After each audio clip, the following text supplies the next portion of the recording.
জন্মই আমার আজন্ম পাপ। এই পংক্তিমালা এসেছিল যার কলম হয়ে সেই নির্বাসিত কবি দাউদ হায়দার চলে গেলেন জীবনের সীমানা ছাড়িয়ে। শনিবার জার্মানির বার্লিনের একটি বয়স্ক নিরাময় কেন্দ্রে স্থানীয় সময় রাত ৯টা ২০ মিনিটে ৭৩ বছর বয়সে মৃত্যু হয় স্বাধীন বাংলাদেশের প্রথম নির্বাসিত এই কবির।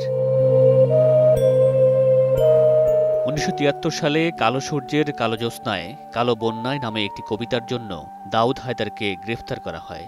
১৯৭৪-এর ২০ মে সন্ধ্যায় জেল থেকে মুক্তি দিয়ে পরদিন কলকাতাগামী একটি বিশেষ ফ্লাইটে তুলে দেওয়া হয় তাকে। ওই ফ্লাইটেই তিনি ছিলেন একমাত্র যাত্রী।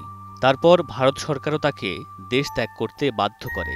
এরপর নোবেল লরিয়েট জার্মান সাহিত্যিক গুন্টার গ্রাসের বিশেষ সহায়তায় ১৯৮৭ সালে জার্মানিতে আশ্রয় নেন কবি দাউদ হায়দার।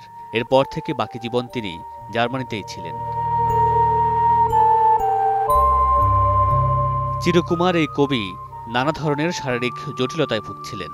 গেল বছর বাসার সিঁড়ি থেকে পড়ে গিয়ে মাথায় আঘাত পান। সে সময় তাকে হাসপাতালের আইসিইউতে ভর্তি করা হয়। এরপর হাসপাতাল থেকে ফিরলেও আর সুস্থ জীবনে ফেরা হয়নি তার।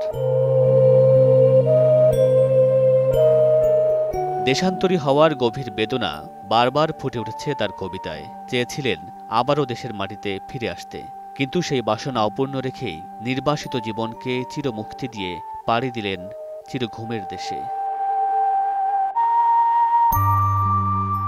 মামুনুর রশীদ পনেল, সময় সংবাদ, ঢাকা।